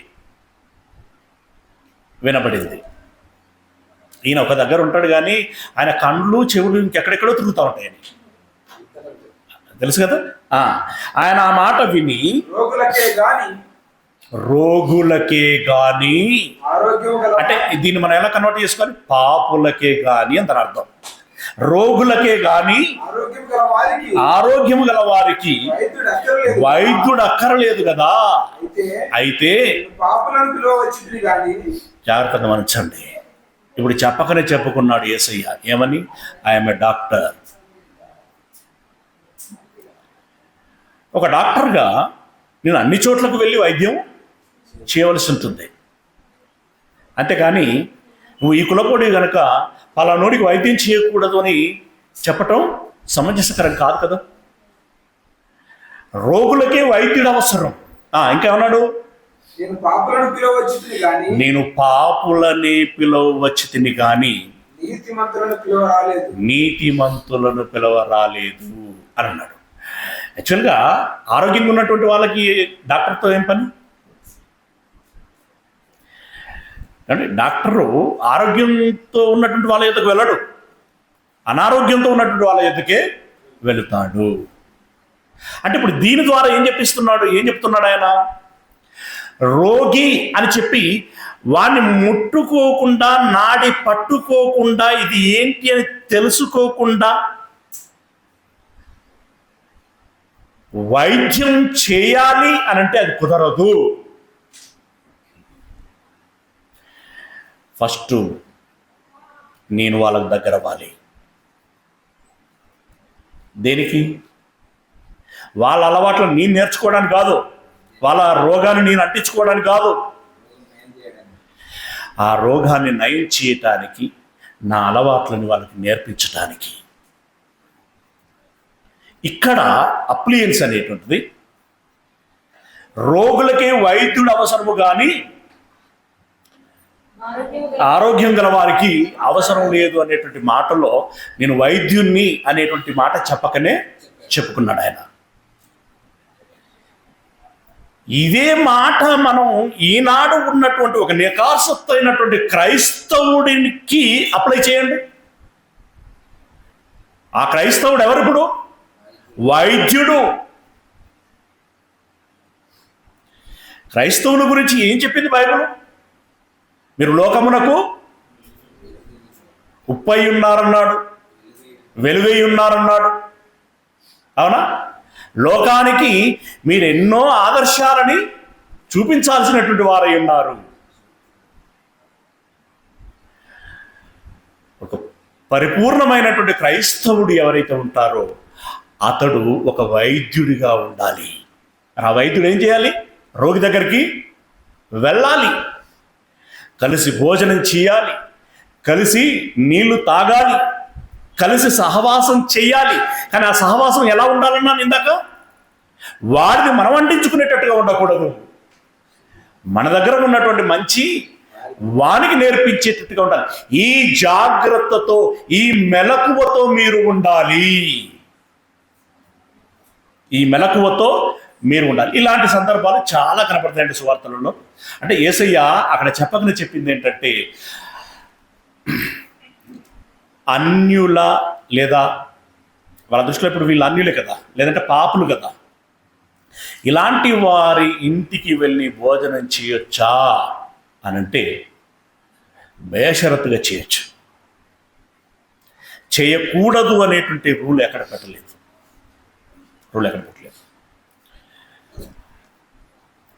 ఎక్కడ చేయకూడదు అన్నాడు? పౌలు గారు చెప్పారు ఇందాక, సంఘములో ఉన్నటువంటి వారు ఇట్లాంటి వాటికి పాల్పడితే వాళ్ళ ఇంట చెప్పు. అసలు బుద్ధి ఎవరికి రావాలి ఇప్పుడు? అసలు అంటాచిపులు ఎవరు? ఇప్పుడు సంఘములో ఉండి పాపం చేస్తున్నటువంటి వారు ముట్టుకోదగినటువంటి వారు కాదు వాళ్ళు. ఎందుకంటే కొలిమిలో పెట్టి వాళ్ళని ఎంత సానబెట్టి బంగారంగా మార్చాలనుకున్నా కూడా అది మారతలేదు అంటే బంగారము కాదు. బయట మెటీరియల్ అది బంగారమో కాదో తేల్చడానికి అది ఇంకా పని ఉంది, ప్రాసెస్ ఉంది. కాబట్టి అక్కడే మనం నిర్ణయం తీసుకోవడానికి వీలు లేదు. ఇక్కడ ఏ ప్రాతిపాదికన సాంగత్యం చేయకూడదు, ఏ ప్రాతిపాదికన కలిసి భోజనం చేయకూడదు, ఈ మాటలు ఏ ప్రాతిపాదికన చెప్పాడండి? కుల ప్రాతిపాదికన చెప్పలేదు, అన్యుడు లేకుంటే వీడు అనేటువంటి ప్రాతిపాదికన చెప్పలేదు, గుణ ప్రాతిపాదికన చెప్పాడు. అంతేనా? గుణ ప్రాతిపాదికన చెప్పాడు. పేతురు గారికి మనం ఇందాక మాట్లాడుకున్నాం కదా, అంత బలంగా నాటుకుపోయిందండి. దానితో పాటు ఈ వీళ్ళెంత ఉన్మాదులో కూడా అతడు అనుభవించి ఉన్నటువంటి వ్యక్తి, కళ్ళతో చూసి ఉన్నటువంటి వ్యక్తి. ఎంత ఉన్మాదులండి వాళ్ళు! ఇక దాంట్లో వాళ్ళు అనుకున్నట్టు దానికి ఏదైనా తేడా వచ్చిందంటే రాళ్ళు పట్టుకోవటం, రువ్వటం, చంపేయటం, అంతే. అంత భయంకరంగా ఉంటుంది వాళ్ళ దాడి. రైట్? ఆ మతో ఉన్మాదము అతడు చూసినటువంటి వాడు కనుక. అయితే ఈ క్రైస్తవ్యములకు వచ్చిన తర్వాత కూడా బోధ చేస్తున్నప్పటికీ కూడా ఆ మూలానికి సంబంధించిన భయం పోలే ఆయనకి.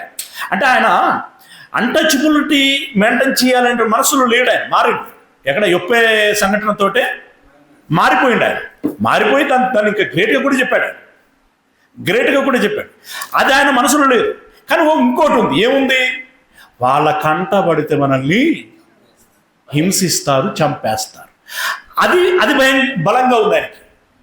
ఉండి ఒకానొక రోజున ఈ అంతియోకియ పట్టణంలో పౌలు గారు, బర్నబా గారు, పేతురు గారు, ఇంకా టీము వాళ్ళంతమంది ఉన్నారో మనకు నెంబర్ లేదు అక్కడ, వాళ్ళందరూ కలిసి సహభక్తి భోజనం చేస్తున్నారు. ఎవరితోటి? అన్యులతోటి చేస్తున్నారు. అంటే వీళ్ళు అన్యుల యుద్ధ గెలుసు వారు ప్రకటిస్తున్నారు కదా. అన్యులతో కలిసి సహపంక్తి భోజనం చేస్తున్నారు. ఎందుకు చేస్తారు? అన్యులతో కలిసి సహపంక్తి భోజనం ఉద్దేశం ఏంటి? ఇప్పుడు యేసయ్య ఇక్కడ చెప్పకనే చెప్పాడు కదా, ఒక హెల్తీ రిలేషన్ అనేటువంటిది వాళ్ళతో పెంచుకోవటం కోసము చేస్తారు.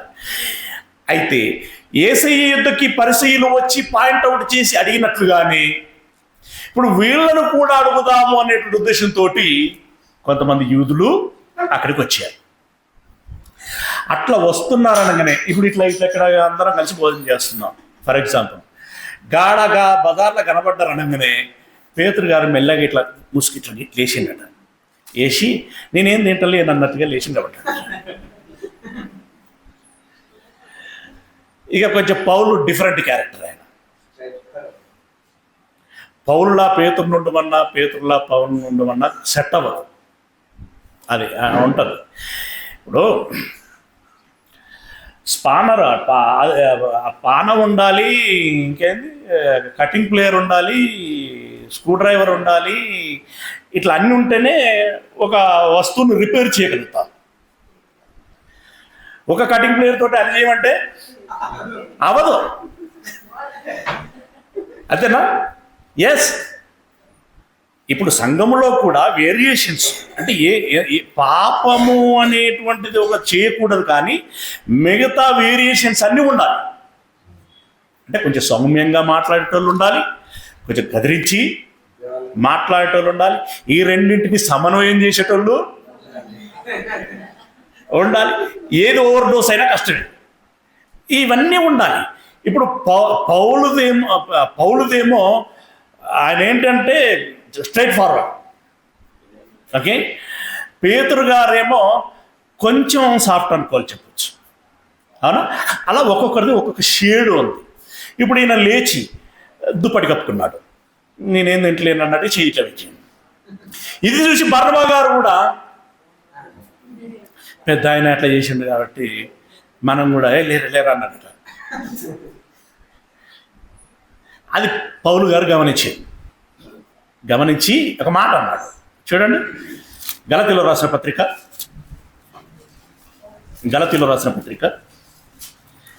మీకు అర్థమవుతుంది కదండి. ఇక్కడ మన పేతురును ఇన్సల్ట్ చేయట్లేదు, ఆయనలో ఏమి లేదు, వీళ్ళతో తినకూడదు అనేటువంటి అభిప్రాయం లేదు.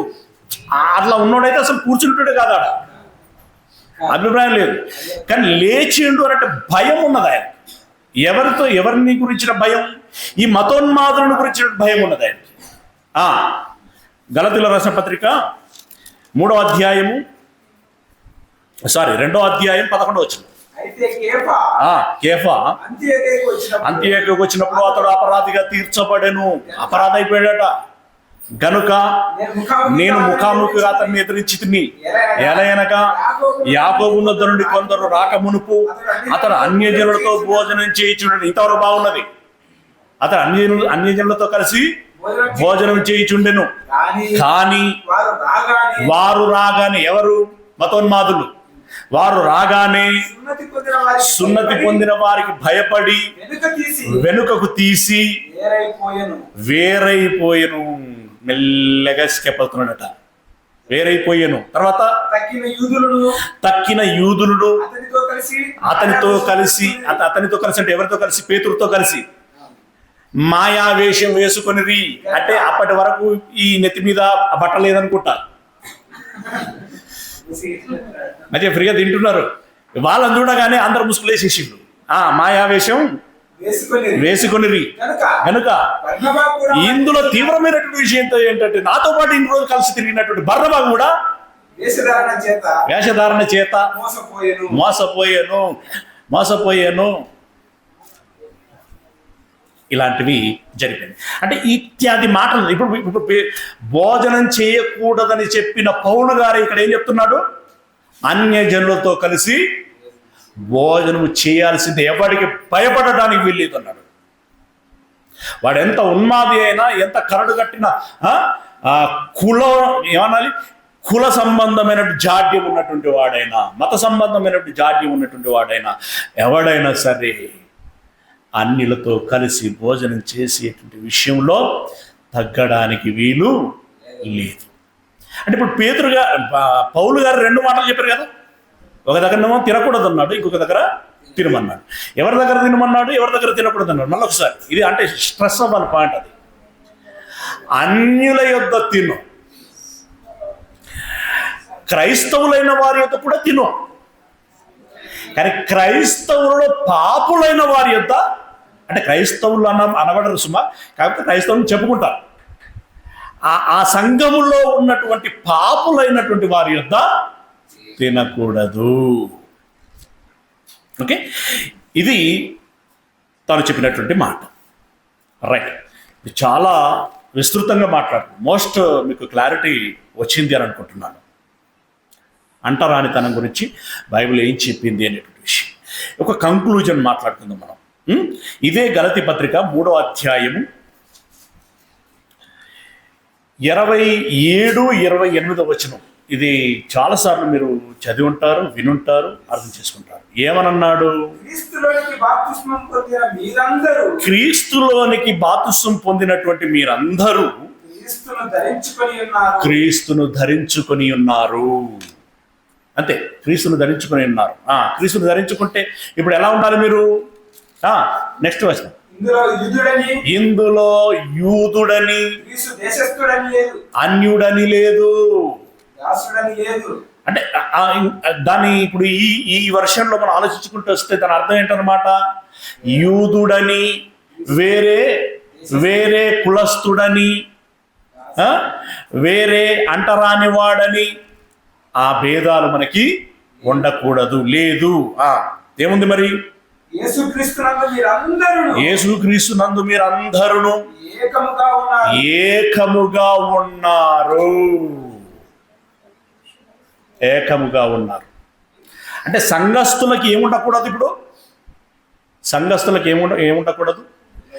ఆ కులపోడు ఈ కులపోడు అనే భావన ఉండకూడదు. ఆ భావన పెట్టుకొని అది మాలోళ్ళ సంఘము, ఈ మాట అనడానికి ఇబ్బందిగా ఉందండి. ఇది మళ్ళీ అందులో మాలోళ్ళ సంఘం అంటే సరే, కుల సంఘాలు చాలా ఉన్నాయి, దాని గురించి మనం మాట్లాడుకోవాల్సిన అవసరం లేదు.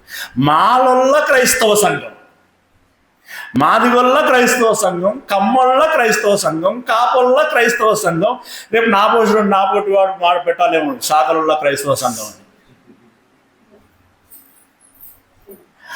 అలాంటివి లేవు. నో మోర్ ఛాన్స్ అన్నాడు ఆయన. అసలు ఛాన్సే లేదు. ఏమన్నాడు? మీరు అందరూ ఒకటిగా ఉండాలి, ఒక్క సంఘం. అసలు నిజంగా జబర్దస్త్గా మాట్లాడితే ఏంటో తెలుసా? ఒక గ్రామంలో ఒక్క క్రీస్తు సంఘం ఉండాలి. అవునా కదా? మీరు చెప్పండి, ఎన్ని ఉండాలండి? ఇప్పుడు పలానా పలానా పలానా పలానా అని 4-5 ఉంటున్నాయి కదా ఒక ఊర్లో. ఏ ప్రాతిపాదికన ఉంటానే? క్రైస్తవ్యం ప్రాతిపాదికన ఉంటున్నాయా? వాక్య ప్రాతిపాదికన ఉంటున్నాయా? వాక్య విరుద్ధమైనటువంటి ప్రాతిపాదికన ఉంటున్నాయి.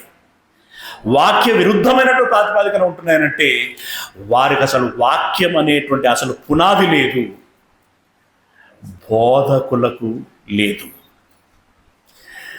వచ్చినాయనంటే ఇది ఇక మెల్లమెల్లగా ఎప్పుడో స్టార్ట్ అయిపోయింది. ఇది కూడా, ఈ గజ్జి కూడా ఎక్కడో డీవియేషన్ స్టార్ట్ అయిపోయింది. అది దినదినము పెరిగిపోతూ వస్తున్నది. నువ్వు ఒక దేవుని నమ్ముకున్నావు, ఒక ప్రభువును నమ్ముకున్నావు, ఒక పరిశుద్ధాత్మను పొందుకున్నావు, ఒక బైబిల్ పట్టుకున్నావు.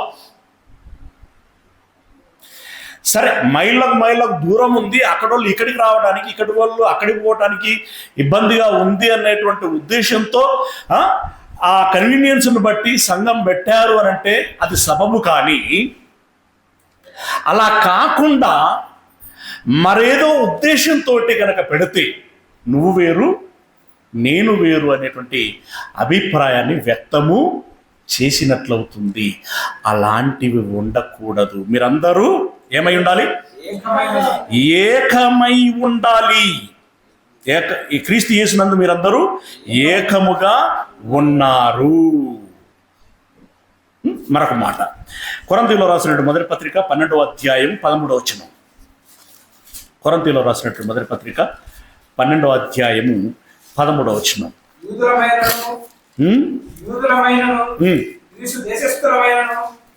యూదులమైనను గ్రీసు దేశస్థులమైనను దాసులమైనను స్వతంత్రులమైనను మనమందరము ఒక్క శరీరములోనికి ఆత్మయందే ఒక్క ఆత్మయందే బాప్తిస్మము పొందితిమి. బాప్తిస్మము పొందితిమి. అందరము ఒక్క ఆత్మను పానము చేసిన వారమైతిమి. మనము అందరము ఒక్క ఆత్మను పానము చేసినటువంటి వారమైతిమి. శరీరం ఒక్కటి అవయవగా ఉండక అంటే అవయవాలు సరే రకరకాలుగా ఉన్నా కూడా అది ఒక్క శరీరముగా ఉన్నది. మనము కూడా ఎలా ఉండాలన్నాడు? ఒక్కటిగా ఉండాలి. మనలో అభిప్రాయ భేదాలు ఉండకూడదు. ఒక్కటిగా ఉండాలి. ఇలా అనేకమైనటువంటి సందర్భాల గురించి చెప్పుకొచ్చాడు. ఇంకా దీన్ని విస్తృతంగా మాట్లాడుకుంటే మనం వాక్య పఠనం ఏదైతే చేశామో అక్కడ ఏం చెప్పాడండి? ధనవంతుడు అని వానికో స్థానం ఇచ్చి దరిద్రుడు అని వానికో స్థానము ఇవ్వకూడదు.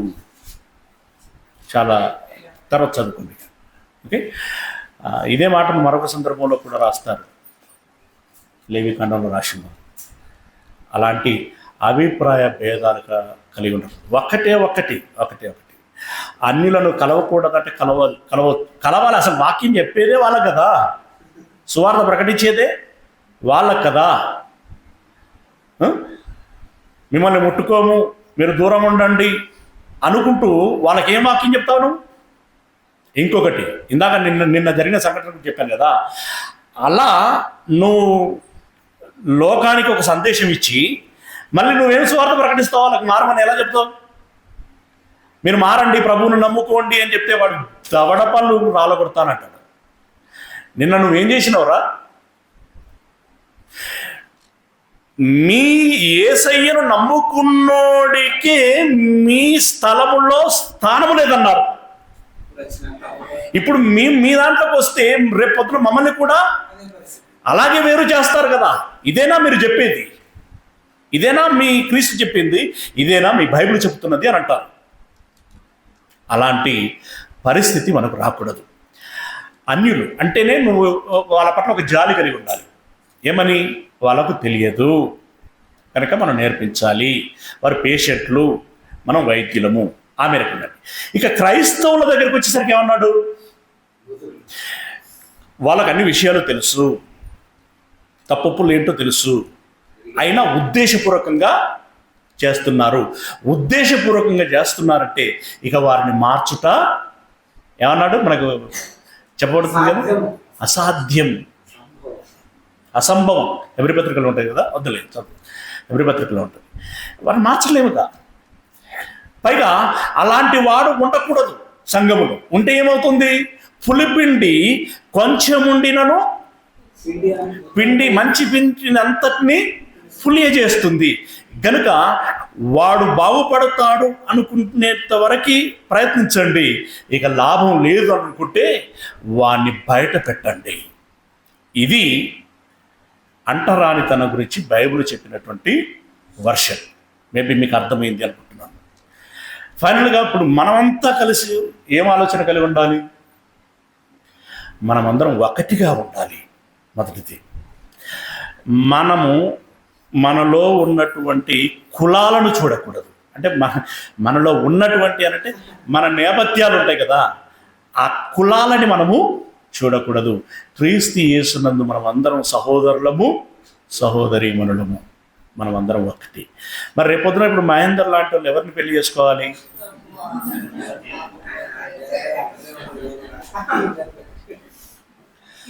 ఓకే, ట్రబుల్స్ ఉన్నాయి. అంటే ఎగ్జాంపుల్ నాకు అలవాటు కాబట్టి చెప్పాను. పెళ్లి చేసుకున్న వాళ్ళు ట్రబుల్స్ ఫేస్ చేసిన వాళ్ళే ఇంకా రేపొద్దున ఎదగపోయేటోళ్ళు కూడా ఆ ట్రబుల్స్. ఇగో మా వాళ్ళు కూడా అంతే. రేపొద్దున ఎవరిని పెళ్లి చేసుకోవాలి? మీరు చెప్పండి. ఇప్పుడు దీన్ని బట్టి మనకు సారాంశం ఏంటి? ఎవరిని పెళ్లి చేసుకోవాలి? కులవంతులనా, గుణవంతులనా? గుణవంతులను పెళ్లి చేసుకోవాలి. అక్కడ నీవు దేన్ని స్కిప్ చేయాలి? కులము అనేటువంటి దాన్ని మైండ్లో నుండి తీసేయాలి.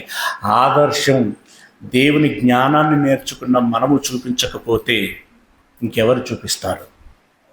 అయితే అన్ఫార్చునేట్లీ కొన్ని జరుగుతాయి. ఏంటవి? అన్ఫార్చునేట్లీ వాడు కులస్తుడయ్యాడు, గుణస్తుడయ్యాడు. జరగచ్చు కదా అనుకోకుండా. అప్పుడు మళ్ళీ అన్న ఇంత చెప్పిండు, మళ్ళా ఆయన కూడా న్యాచురల్. అలాంటి అన్ఫార్చునేట్లే జరిగితే మీరు అర్థం చేసుకోవాలి. లేదంటే అలా కాకుండా మనం ఉద్దేశపూర్వకంగానే చేస్తే దేవుడు తీర్పు తీర్చక మానడు. ఇది నేను చెప్పదలుచుకున్న విషయం. Okay, God bless you.